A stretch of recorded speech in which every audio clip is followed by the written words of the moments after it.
আইপিএলে উইকেট পাওয়া অনেক কষ্টকর।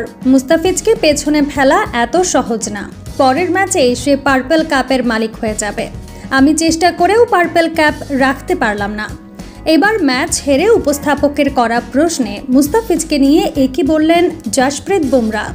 সময়টা ভালো যাচ্ছে না মুম্বাইয়ের। লখনৌর বিপক্ষে আরেকটি ম্যাচ হারল রোহিত পান্ডিয়াদের দল। প্রথমে ব্যাটিং করতে নেমে মাত্র 144 রান সংগ্রহ করে মুম্বাই।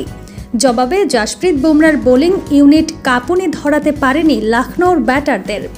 আজ দলের পক্ষে কোনো উইকেট নিতে পারেনি জাসপ্রীত বুমরা। এদিকে বুমরা এবং মুস্তাফিজ দুজনেই 14 উইকেট নিয়ে পার্পল ক্যাপের দৌড়ে এগিয়ে আছে।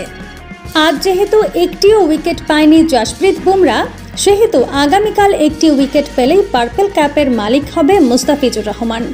আজ ম্যাচ শেষে পার্পল ক্যাপ নিয়ে বুমরাকে করা প্রশ্নে তিনি বলেন, পার্পল ক্যাপ পরতে পারা ভাগ্যের ব্যাপার। সবার আশা থাকে একবার হলেও এই ক্যাপটি পরবে।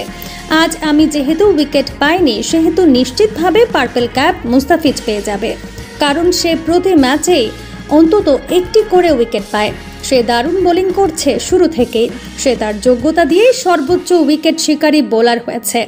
মুস্তাফিজ হয়তো আরেকটি ম্যাচ খেলবে, সেহেতু পার্পল ক্যাপ 2 ম্যাচ পরেই আবার আমি ফিরে পেতে পারি। মুস্তাফিজ শেষ পর্যন্ত খেললে তাকে পেছনে ফেলা কষ্টকর হয়ে যেত। সে চলে যাচ্ছে, এটা আমার জন্য ভালো হয়েছে। এভাবেই মুস্তাফিজের প্রশংসা করছিলেন বুমরা। প্রিয় দর্শক, আগামীকাল মুস্তাফিজের পার্পল ক্যাপ দেখতে চান কে কে? জানিয়ে দিন কমেন্ট করে।